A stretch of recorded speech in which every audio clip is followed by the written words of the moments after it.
Le thème du message que je vais vous apporter ce matin, c'est « Confiez votre vie à Dieu et il vous conduira ». Confiez votre vie à Dieu et il vous conduira. Dans ce psaume 32, on va lire ce texte de David, un psaume de David qui nous encourage à confier notre vie à Dieu afin qu'il la conduise. Heureux celui dont la transgression est enlevée et dont le péché est pardonné. Heureux l'homme à qui l'Éternel ne tient pas compte de sa faute et dont l'esprit ne connaît pas la ruse. Tant que je me taisais, mon corps dépérissait, je gémissais toute la journée. Car nuit et jour, ta main pesait lourdement sur moi, ma vigueur avait fait place à la sécheresse de l'été. Je t'ai fait connaître mon péché, je n'ai pas caché ma faute, j'ai dit, j'avouerai mes transgressions à l'Éternel, et tu as pardonné mon péché. C'est ainsi que tout fidèle peut te prier au moment convenable. Si de grandes eaux débordent, elles ne l'atteindront pas. Tu as un abri pour moi, tu me préserves de la détresse, tu m'entoures de chants de délivrance. Je t'instruirai et te montrerai la voie que tu dois suivre. Je te conseillerai, j'aurai le regard sur toi. Ne soyez pas comme un cheval ou un mulet sans intelligence, où on les freine avec un mors et une bride dont on les orne afin qu'ils ne te bousculent pas. Beaucoup de douleurs sont dans le lot du méchant, mais celui qui se confie en l'Éternel est environné de sa grâce. Juste, réjouissez-vous en l'Éternel et soyez dans l'allégresse. Poussez des cris de joie, vous tous qui avez le cœur droit. Un magnifique psaume, vous pouvez le relire dans votre semaine, le méditer. Un psaume qui nous invite à nous confier dans le Seigneur, qui nous parle de ces transgressions, ces péchés qui parfois nous collent à la peau et qui sont certainement dommageables pour notre vie, mais le Seigneur enlève ces traces, ces péchés. Heureux celui dont la transgression est enlevé et dont le péché est pardonné. Un magnifique psaume, mais ce matin, j'aimerais m'arrêter plus sur le verset 8 de ce psaume. Je t'instruirai et te montrerai la voie que tu dois suivre. Je te conseillerai, j'aurai le regard sur toi. Et c'est vrai que cette promesse nous rassure, comme beaucoup d'autres promesses dans la Bible. Lorsque tu confies ta vie à l'Éternel, Dieu te donne une direction. Dieu veut te conduire. Je t'instruirai et te montrerai la voie que tu dois suivre. Je te conseillerai, j'aurai le regard sur toi. Alors on pourrait dire, c'est super, quoi que ce soit que je fasse, je te conduirai, je te conseillerai. Mais non, on va voir qu'il y a certaines conditions, parce qu'on n'est pas appelé à tirer juste un verset hors de son contexte. Et on a vu, il y a tout un contexte. Il y a ces quelques versets du psaume 32 aussi qui nous parlent des transgressions qui sont enlevées, ce désir aussi de se confier en l'Éternel, de lui remettre notre vie, notre destinée. Et cette promesse d'être dirigé nous rassure parce que Dieu veut donner une direction à notre vie. Et c'est le premier point de mon message, une direction pour ta vie. Bien des chrétiens, bien des personnes sont inquiets face à la direction de Dieu. Bien des personnes oublient ce texte qu'on vient de lire. Je t'instruirai et te montrerai la voie que tu dois suivre. Je te conseillerai, j'aurai le regard sur toi. Bien des personnes sont dans le doute, dans le découragement, ont l'impression de ne pas trop savoir où aller. Et on voit beaucoup de gens même qui n'ont pas forcément la foi ou qui ont une certaine foi de tradition, ne savent pas forcément où aller, ne savent pas tellement le sens de leur vie, sont un petit peu déboussolés dans ce monde. Certaines personnes ne voient pas tellement pourquoi ils existent, somme toute. Et malheureusement, certaines personnes, dans ce désespoir, vont se dire autant en finir. Autant en finir, je ne vois pas d'avenir, je ne vois pas ce que je fais sur cette terre, je ne vois pas le sens à ma vie.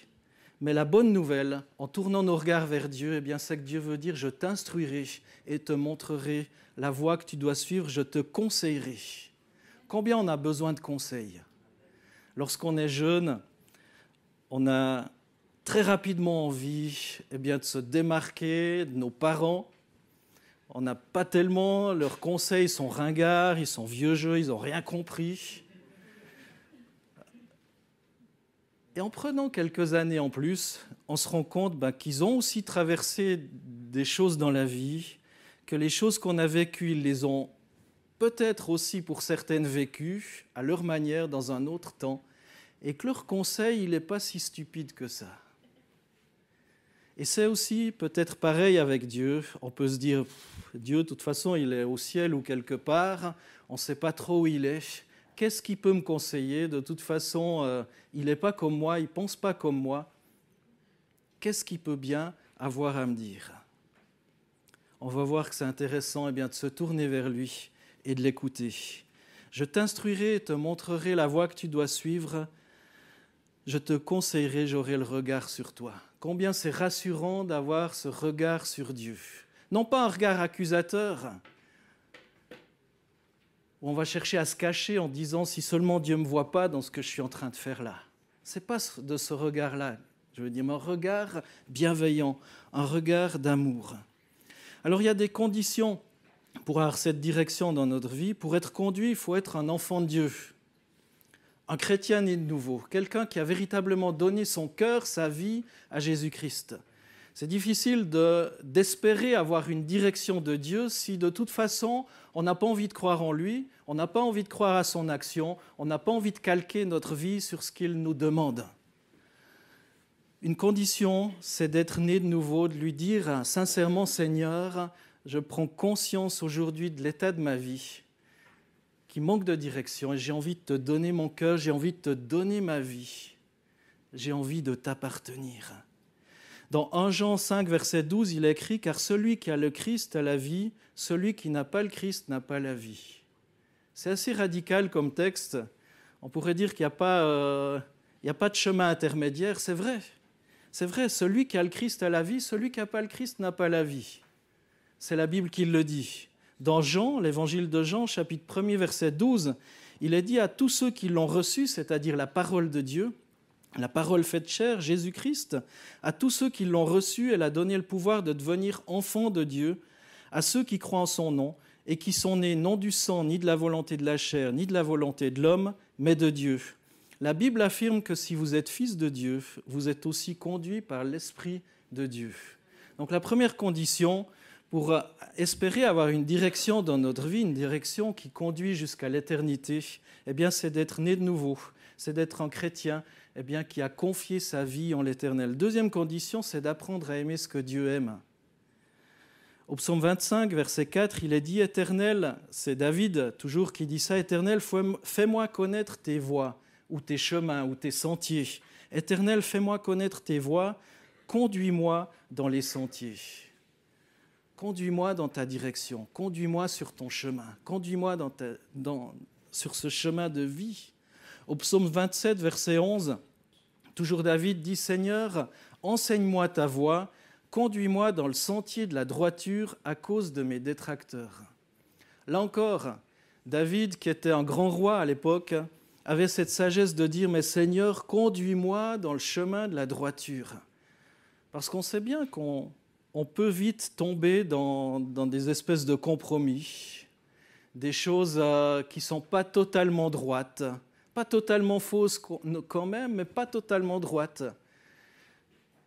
Et il y a une parole qui m'a impacté un jour, qu'on m'a dite, c'est une demi-vérité, c'est un parfait mensonge. Ouais, mais on n'a pas dit tout faux. Ouais, mais c'est quand même tout faux quand même. Conduis-moi dans le sentier de la droiture à cause de mes détracteurs. Au psaume 119, verset 35, toujours David va dire « Conduis-moi dans les sentiers de tes commandements, car j'y prends plaisir. » Il y a le sentier de la droiture, le sentier des commandements. Psaume 139, verset 24, « Regarde si je suis sur une mauvaise voie et conduis-moi sur la voie de l'éternité. » David, en proclamant ça, disait à Dieu « Je te donne le droit de regarder là où je me situe. Regarde si je suis sur une mauvaise voie. Regarde, observe, Seigneur, et parle-moi. » Il avait envie, pas juste que le Seigneur lui dise « C'est très bien, caresser dans le sens du poil, c'est très bien. Non, regarde si je suis sur une mauvaise voie et conduis-moi sur la voie de l'éternité. Notre but dans notre vie, est-ce que c'est de plaire à Dieu? Est-ce que c'est de lui plaire? Amen. Il y a 2-3 amen dans la salle, ça fait plaisir. Notre but, est-ce que c'est de plaire à Dieu? Mais pour plaire à Dieu, il faut appliquer toute sa parole à notre vie. On ne peut pas dire ça, ouais, mais de toute façon, lui, il a une sale tronche, donc bon, ça ne le concerne pas. Je vais pas l'aimer. Ben non, la Bible dit qu'on est appelé aussi à aimer, pardonner, considérer. Le Seigneur prend plaisir à nous conduire, c'est son intention, et si vous voulez orienter votre vie dans la bonne direction, eh bien, il faut lire la Bible, toute la Bible. Toute la Bible, pas juste une partie, parce que c'est vrai qu'il y a des parties dans la Bible, des fois on se dit « mais pourquoi tu as écrit ça, Seigneur ?» Parce qu'il y en a toujours pour nous. Hein. On a l'impression des fois que c'est écrit pour nous, puis on se dit oh, « Seigneur, j'ai encore besoin de ta grâce là-dessus. J'ai encore besoin de ton aide. » Une direction pour ta vie, donc être né de nouveau et apprendre à aimer ce que Dieu aime. Deuxième chose, Dieu veut nous conduire. Dieu veut te conduire, me conduire à vivre en communion avec lui, notre Père, et avec notre Seigneur Jésus-Christ par le Saint-Esprit. Dieu veut nous conduire, c'est son désir. Je te conduirai, je t'instruirai, te montrerai la voie que tu dois suivre. Jésus désire, Dieu veut nous conduire à vivre en communion avec lui, notre Père, et avec notre Seigneur Jésus-Christ par le Saint-Esprit. Il veut nous conduire aussi à pratiquer ce qui est juste, à parler selon la vérité. Comme j'ai dit, pas des demi-vérités, mais la véritable vérité. Et c'est vrai qu'on pourrait dire, certains disent « ouais, mais ça c'est ta vérité ». Ok, c'est ma vérité, mais quand on sait que le critère, c'est la Bible, là, c'est plus juste ma vérité, mais c'est celle qui est écrite dans la parole de Dieu. C'est pas moi, mes convictions, mais vous pouvez les chercher aussi dans la Bible et voir cette vérité, parce que Jésus dit qu'il est le chemin, la vérité et la vie, et que nul ne vient à Dieu que par lui. Dieu veut nous conduire aussi à aimer notre prochain. Aimer son prochain comme soi-même. Alors c'est facile toujours pour les personnes sympas, en tout cas à nos yeux, les personnes qui nous font un sourire, les personnes qui nous aident, qui nous aiment. Aimer notre prochain, c'est facile quand ce prochain, eh bien, il nous veut du bien. Mais ce n'est pas juste marqué « aime ton prochain, celui qui te veut du bien » dans la Bible. C'est « aime ton prochain », c'est-à-dire ton prochain, quoi. Aussi celui qui n'est pas bienveillant, forcément. Dieu veut nous conduire à marcher humblement avec Dieu. Comme j'ai dit, il y a un site internet, jmelapète.com, ben, ce n'est pas ça dans la Bible. à marcher humblement avec Dieu. Pas celui qui dit qu'il a réussi, que lui, de toute façon, ça ne le concerne pas. Attention, parce qu'il y a aussi un verset dans la Bible qui dit que l'orgueil précède la chute. Donc celui qui dit « ouais, mais ça c'est pour les autres ». Comme Pierre, vous vous souvenez, Pierre, il a dit « tous peuvent te trahir, mais moi, Seigneur, moi, Pierre, non mais regarde-moi dans les yeux. Les autres, là, les 11 autres, ok. Les 11 autres, mais moi. Non mais Jésus, regarde-moi. » On sait bien. Donc Dieu veut nous conduire à marcher humblement avec Dieu. J'ai fait une prédication, il y a 2-3 ans, sur le verset de Michée 6, verset 8, que j'aimerais juste relire. « On t'a fait connaître, ô homme, ce qui est bien et ce que l'Éternel demande de toi. C'est que tu pratiques le droit, que tu aimes la loyauté et que tu marches humblement avec ton Dieu. » Se souvenir que nous, on est sur terre pour quelques années, on ne sait pas combien, mais que Dieu est Dieu et qu'il nous dépasse largement dans tous ses critères, dans tout ce qu'il fait. Tu pratiques le droit, tu aimes la loyauté et que tu marches humblement avec ton Dieu. Ça veut dire qu'on est appelé à se souvenir qui on est et à dépendre de sa grâce jour après jour. Dépendre de sa grâce. Le psaume 32, c'est l'enseignement de base concernant notre communion avec le Seigneur, ce psaume que j'ai lu tout à l'heure, David y exprime le sentiment d'un homme qui désire être réconcilié avec Dieu, qui est capable d'être conduit par le Seigneur dans sa relation avec lui, dans tout ce qui en découlera. Et au moins 3 psaumes nous font connaître la préoccupation prioritaire de David, parce que David se rendait compte qu'il avait un problème avec le péché. C'est le psaume 25, le psaume 32, le psaume 51. Si on les lisait, eh bien on se rendrait compte que David se rend compte de là où il est, là où il en est, et combien il a besoin de la grâce du Seigneur. Psaume 25, verset 7, David va dire « Ne te souviens pas des péchés de ma jeunesse, ni de mes révoltes. Souviens-toi de moi selon ta bienveillance, à cause de ta bonté éternelle. » David implore la grâce de Dieu. « Souviens-toi pas, Seigneur, oublie. En d'autres termes, pardonne-moi.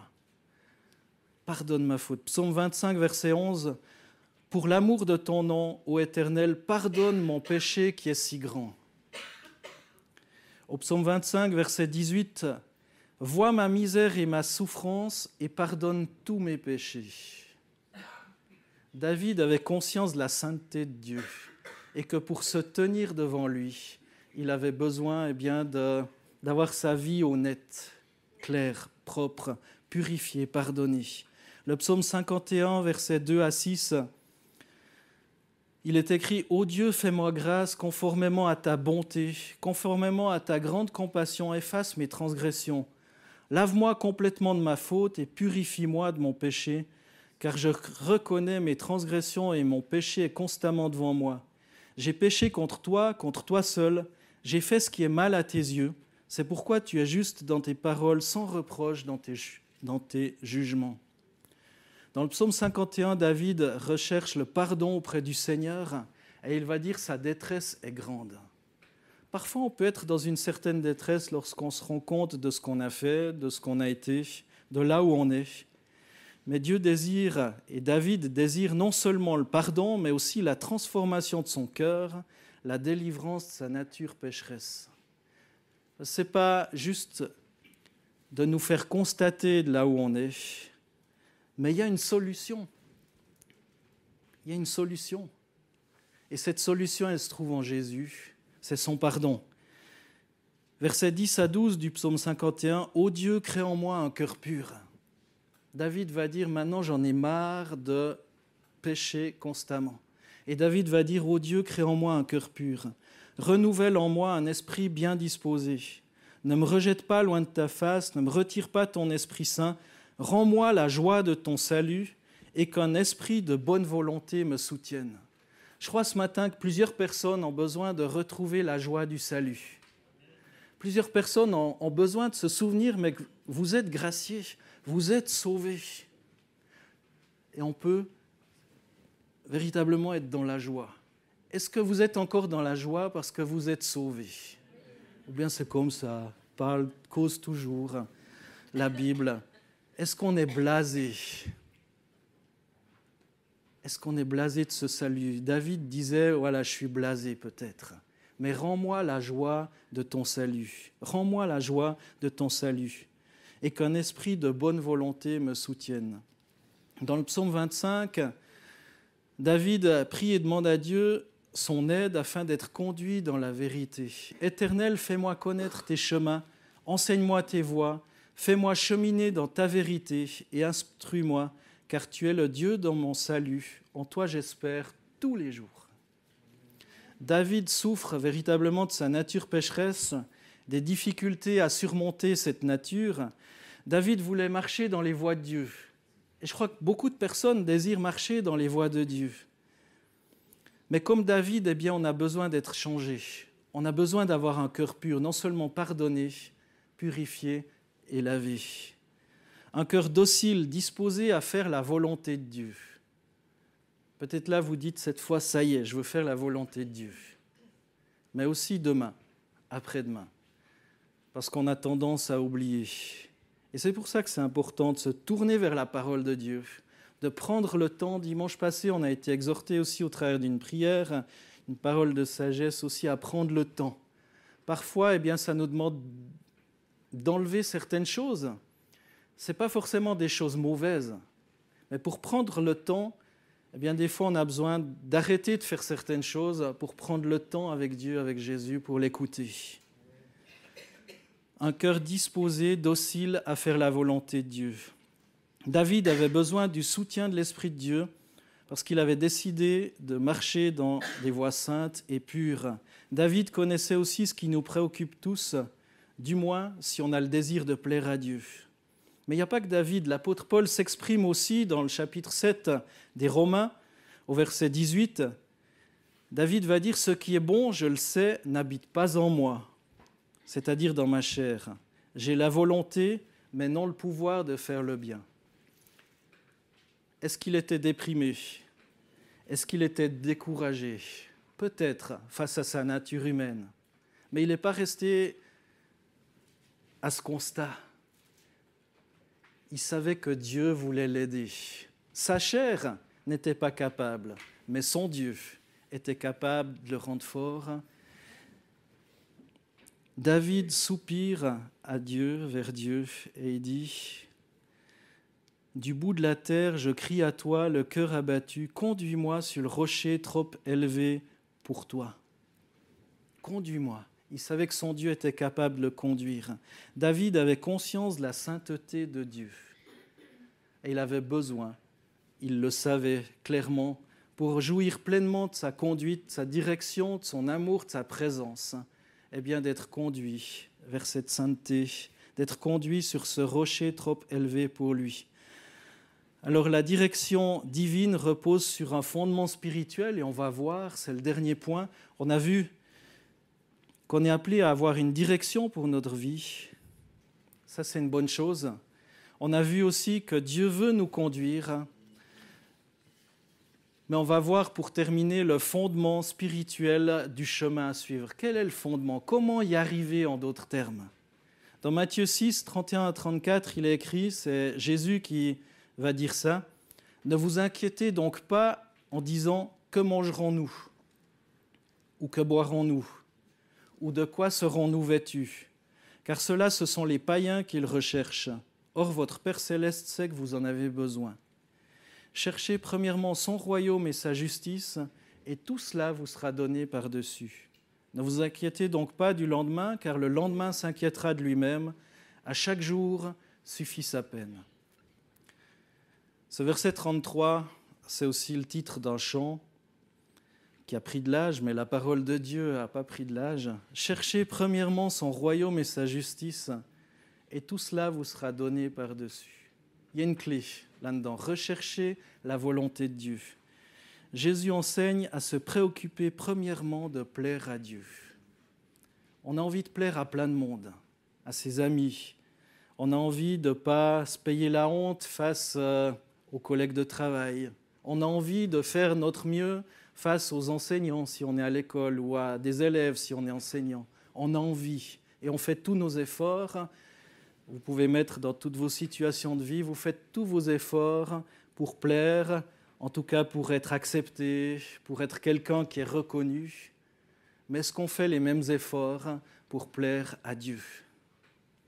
Cherchez premièrement son royaume et sa justice, et tout le reste, tout cela vous sera donné par-dessus. Jésus enseigne donc à se préoccuper premièrement de plaire à Dieu, et il ajoute que notre Père s'occupe de pourvoir à tous nos autres besoins. Et la prière du psalmiste concerne la volonté d'être conduit par Dieu, et il concerne sa façon, la volonté de David, il concerne sa façon de vivre pour lui plaire. Au psaume 5, verset 9, David va dire « Éternel, conduis-moi dans ta justice ». Au psaume 25, verset 5, il va dire « Conduis-moi dans ta vérité ». Au psaume 27, verset 11, il va dire « Conduis-moi dans le sentier de la droiture ». Au psaume 119, verset 35, il va dire « Conduis-moi dans les sentiers de tes commandements ». Au psaume 139, verset 24, il va dire « Conduis-moi sur la voie de l'éternité ». Tous les domaines de sa vie, la justice, la vérité, la droiture, les commandements et l'éternité. Conduis-moi dans tout ça, Seigneur, et bien plus encore. On pourrait en rajouter. Au psaume 32, David éprouve et proclame le bonheur d'un homme à qui Dieu n'impute pas son péché et à qui la transgression est remise, il a rétabli sa communion avec Dieu. 32, verset 7, « Tu es un abri pour moi, tu me gardes de la détresse, tu m'entoures de cris de délivrance. » Alors si nous voulons que Dieu nous dirige dans toutes les circonstances terrestres que l'on vit, c'est important d'avoir une vraie et bonne relation avec lui, une réelle communion. Est-ce que vous avez cette réelle communion avec Dieu ? Vous savez, je me suis rendu compte qu'on peut faire plein de choses pour Dieu. Et particulièrement lorsqu'on est payé pour. Je peux le dire, c'est mon cas. On peut faire plein de choses pour Dieu. Mais je me suis rendu compte, ça ne veut pas dire que je ne passe pas du temps avec Dieu, rassurez-vous. Mais je me suis rendu compte qu'il y a mieux. Il y a plus. Je me suis dit, je vais m'arrêter, prendre le temps d'écouter Dieu. M'arrêter. Le monde, de toute façon, va continuer de tourner. Il y a une petite image qui a circulé sur Facebook ces derniers temps. Et je vais essayer de m'en souvenir. C'était écrit « Si tu as l'impression que le monde tourne autour de toi, asseye-toi, c'est sûrement une baisse de pression. » Le monde va continuer à tourner, même si on prend quelque temps d'arrêt pour écouter le Seigneur. On va prendre plein de temps pour X ou Y raison. Est-ce qu'on prend le temps encore pour arrêter, pour s'arrêter, pour l'écouter ? Seigneur, j'ai envie de ta direction, j'ai envie de t'entendre. J'ai envie que tu me parles. Si on veut que Dieu nous dirige, eh bien c'est important d'avoir une vraie et bonne relation avec lui, une réelle communion. Pas d'être un fonctionnaire pour Dieu, de faire ce pourquoi, juste le minimum peut-être.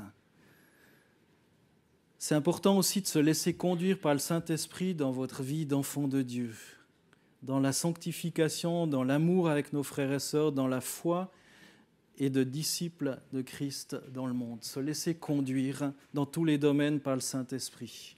Est-ce que le Saint-Esprit peut encore vous parler ? Vous savez, il y a le risque de dire « mais je prie, mais Dieu, il ne répond jamais ». Mais quand c'est que tu t'arrêtes pour l'écouter ? Parce que si tu fais toute la liste, tu dis « prie pour un tel, il est malade ». « Seigneur, tu vois le problème que j'ai aujourd'hui, ce contact, ce rendez-vous que j'ai. Seigneur, aide-moi à passer cet examen. Seigneur, tu vois que je vais chez le médecin demain. Seigneur, tu vois ça ». Et puis hop, maintenant t'enfiles ta veste et tu pars au boulot. Seigneur, j'ai besoin que tu diriges ma vie. J'ai besoin que tu me parles. Je ne sais pas si ça vous est arrivé d'aller vers quelqu'un, il vous parle, mais après, c'est fini, quoi. Le temps est passé, on passe à autre chose, vous n'avez pas eu le temps de dire un mot. C'est des fois un peu comme ça qu'on est avec le Seigneur. On lui parle, alors c'est bien déjà de lui parler, mais de prendre le temps de s'arrêter. S'arrêter, Seigneur, écoute-moi. Peut-être c'est difficile de se mettre à genoux, de prier, mais aller marcher dans la nature. Dieu nous parle aussi en marchant, si on est simplement dans cette attente que Dieu nous parle. Faites quelque chose avec lequel vous êtes à l'aise et Dieu vous parlera, si vous êtes dans ce désir de l'entendre à cet endroit-là. Ce n'est pas que dans les églises que Dieu parle, et heureusement. Au psaume 32, « Je t'instruirai, te montrerai la voie que tu dois suivre, je te conseillerai, j'aurai le regard sur toi. » Est-ce que tu te laisses conduire ? Est-ce que tu te laisses conseiller ? Est-ce que tu laisses à Dieu ce regard sur ta vie ? Ne soyez pas comme un cheval ou un mulet sans intelligence, on les bride avec un frein et un mors dont on les pare, afin qu'ils ne s'approchent point de toi. Dans la réponse de Dieu, on remarque au moins deux choses. Il y a une promesse.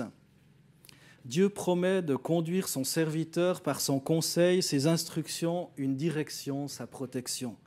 Et il y a une mise en garde. David est appelé à être attentif dans ce texte.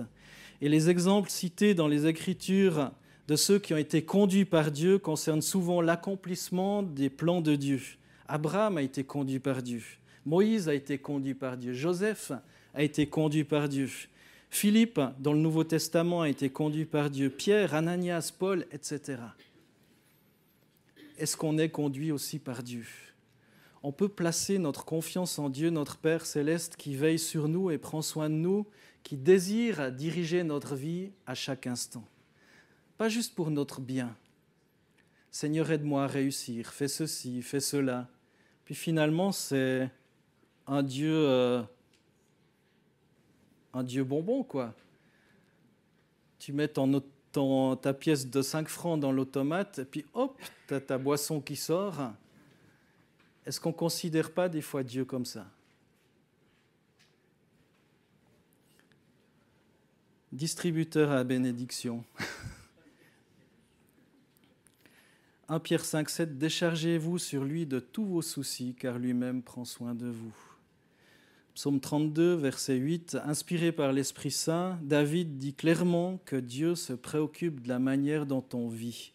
Je t'instruirai et te montrerai la voie que tu dois suivre. Je l'aurais répété assez souvent ce matin pour que vous le sachiez par cœur. Je te conseillerai, j'aurai le regard sur toi. Si ces paroles ont été écrites, c'est parce que le Seigneur ne voulait pas s'adresser seulement à David, mais à travers lui, à chacun de ses enfants. Et voici ce qu'il nous dit personnellement, je t'instruirai. Je veux t'instruire. Je veux te montrer la voie que tu dois suivre. Dieu veut donc nous donner les instructions sur la manière de nous conduire. Je t'instruirai. L'instruction, c'est le moyen que l'enseignant utilise pour apprendre à son élève une certaine connaissance des choses. Je t'instruirai. Est-ce que tu es enseignable encore? Ou bien est-ce que tu sais tout? Je te conduirai. Dieu veut aussi nous montrer la voie. Ça veut dire que choisir une direction n'est pas chose facile et que seul Dieu connaît l'issue des choix qui peuvent être faits. Et c'est en fonction de sa parfaite connaissance qu'il peut nous montrer la bonne direction. Je te conduirai. Il y avait ce vieux chant « Mon auto, Jésus la guide ». Ton GPS maintenant? Ah bon? C'est le GPS qui guide? Ah. Guidage par le Seigneur, c'est ça. GPS. Je te conseillerai.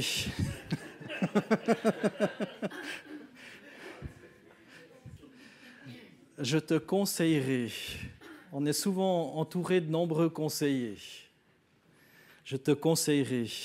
Mais ils ne sont pas tous bons, ces conseillers. Dieu est le meilleur des conseillers et il nous promet de nous donner son conseil. Des fois, on cherche à gauche, à droite un conseil jusqu'à ce que ça aille dans notre sens. La Bible dit que la sagesse vient d'un grand nombre de conseillers, certes, mais il faut encore voir si ces conseillers, ils ont juste envie de nous plaire, de nous encourager ou de nous partager la parole du Seigneur. Je te conseillerai. Alors là encore, on peut faire le tour des personnes jusqu'à ce qu'ils nous disent quelque chose. Ah mais c'est pas si grave.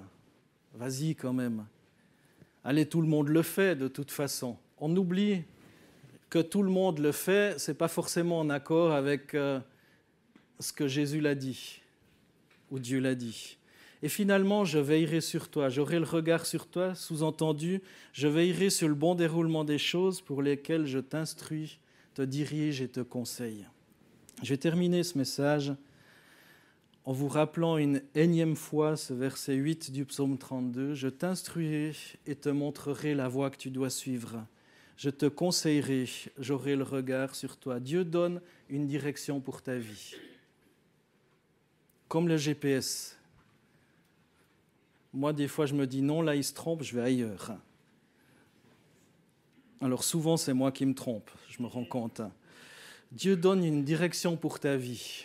Est-ce que tu veux suivre la direction du Seigneur ou bien est-ce que tu veux suivre ta propre voie? Dieu veut nous conduire, on l'a vu. Et finalement, le fondement spirituel du chemin à suivre, c'est cette justice, cette vérité, la droiture, les commandements du Seigneur et la voie qui mène à l'éternité. Il n'y en a qu'une. Jésus va dire « Je suis le chemin, la vérité et la vie. Nul ne vient au Père, à Dieu, que par moi. » Alors si on veut que Dieu nous dirige dans les circonstances de notre vie terrestre, c'est important d'avoir une vraie et une bonne relation avec lui, une réelle communion. J'ai dit être né de nouveau, être né de nouveau. Et non seulement être né de nouveau, mais passer du temps avec lui. Passer du temps avec lui. Passer du temps avec lui, ça coûte.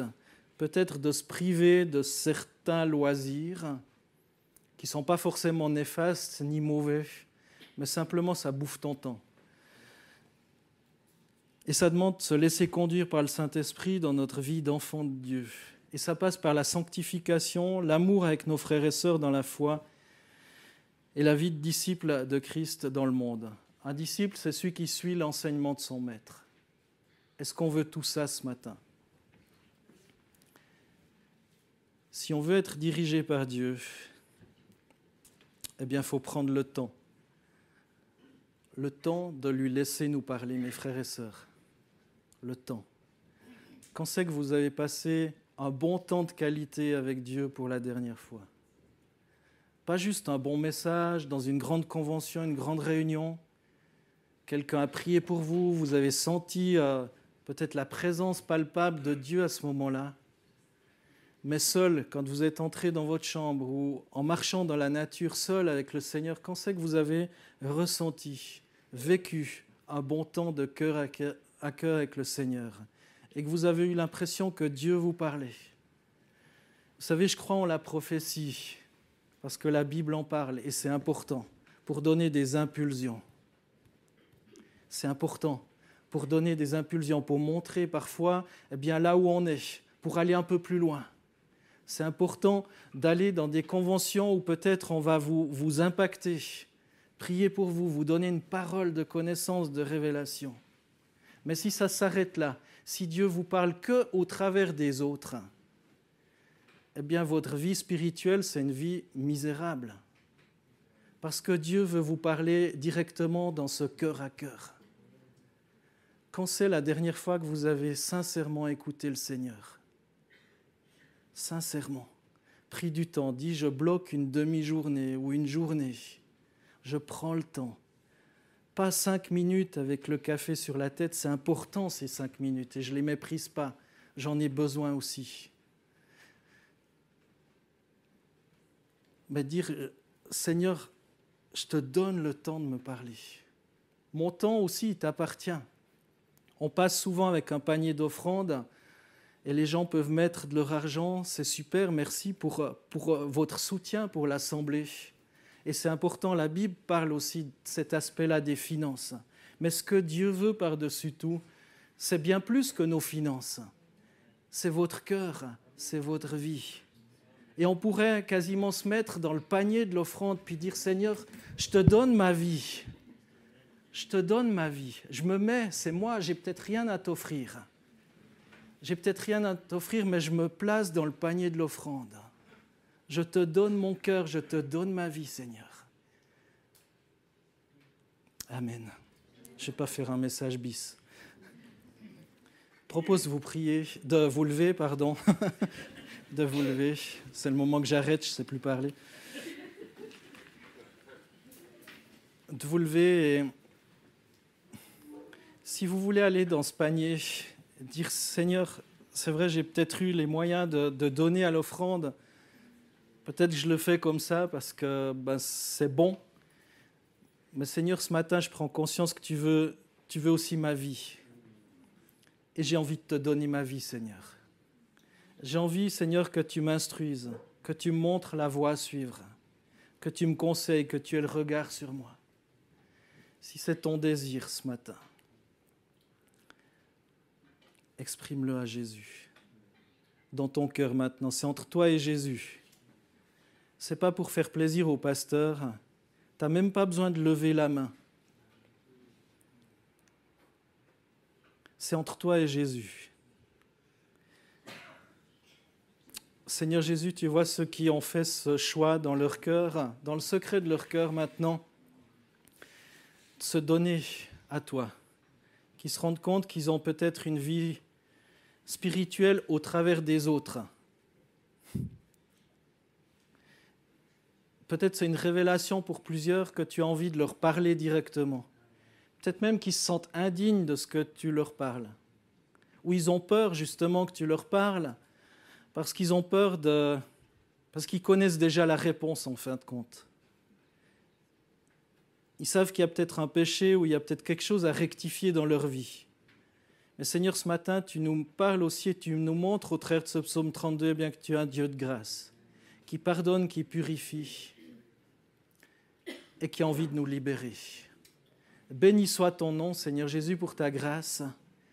Et merci, Seigneur Jésus, de parler à chacun, Seigneur, dans cette salle, que ton esprit, Seigneur, prenne place dans chaque vie. Tu dis que nos corps sont appelés à être le temple du Saint-Esprit. Eh bien, Seigneur, prends ton quartier général dans chacune de nos vies.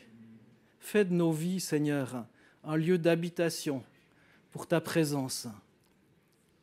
Gloire à ton nom, Jésus. Amen.